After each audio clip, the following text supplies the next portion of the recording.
After being reborn, I stopped preventing Rachel Jackson from having any contact with her childhood sweetheart, Logan Cole. She gave Logan all her salary to pursue his dream, while I used the money I earned through hard work to invest. She got pregnant and gave birth to a child for Logan in the hospital, so I bought a train ticket to leave the small town. Later she said she would agree to marry me as long as I agreed to adopt Logan's child. Unfortunately, I had already made my first $1 million by relying on the memories of my previous life. In this life, I chose to fulfill their wishes and enjoy a good life myself. Luke Carson, you've always performed well in our workshop, but we haven't made much of a profit this year. As an old-time employee of ours, I'm sure you can understand this decision, right? Hearing the familiar words, I could not help but feel dazed for a moment. Just a second ago, I was lying alone on a hospital bed in pain, sorrowfully waiting for death. Now I was transported back to more than 30 years ago. Looking at the fake smile of the workshop manager, Eric Babel, in front of me, a pang of bitterness welled up in my heart. At the same time, a wave of ecstasy washed over me. I never expected to have a chance to start over. A voluntary resignation agreement was put in front of me. With just those few words, I would lose everything I had. I stared at him expressionlessly. My performance and year-end evaluations were all rated as excellent. You weren't the only one who decided I should be laid off, right? Rachel Jackson's face flashed across my mind. Although I knew the answer, I still could not hold back. Mr. Babel looked embarrassed and sighed after a long pause. Luke, this is your family's matter. I'm just following orders.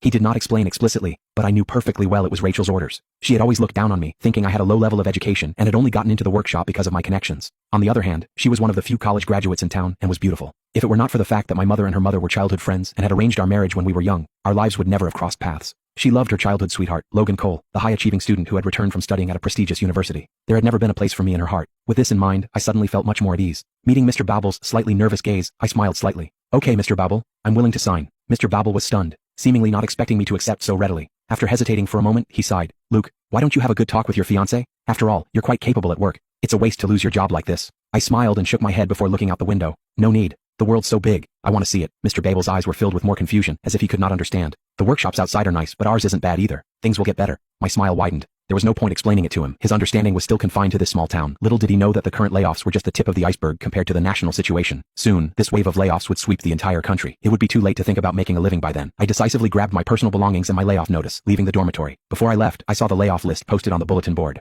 My name was on it. Why was Rachel so eager? In my previous life, I begged many people and used many methods to stay in the workshop because I did not want to lose the job I depended on for a living. Even more so, I did not want to lose my status as a permanent employee, lest Rachel look down on me even more. This decent job was what allowed me to hold my head high in front of Logan. Rachel was beautiful, had a great figure, came from a good family, and was a top student. You could say she was the dream girl of many men in town. That was why I'd always been reluctant to give her up. During the massive layoffs in my previous life, I managed to squeeze Logan out of the workshop thanks to my good conduct and hard work. It was around that time that Rachel's attitude toward me became unusually cold. Even after we got married at her mother, Betty Cook's, urging, she never spent the night at home. She preferred to stay in the 8-person dormitory at the workshop rather than share a room with me. Sadly, we were never intimate even after many years of marriage. We could only catch a glimpse of each other during meetings at the workshop. Unexpectedly, things changed when she went on a 2-year business trip and brought back a 2-year-old boy, saying he was an adopted orphan.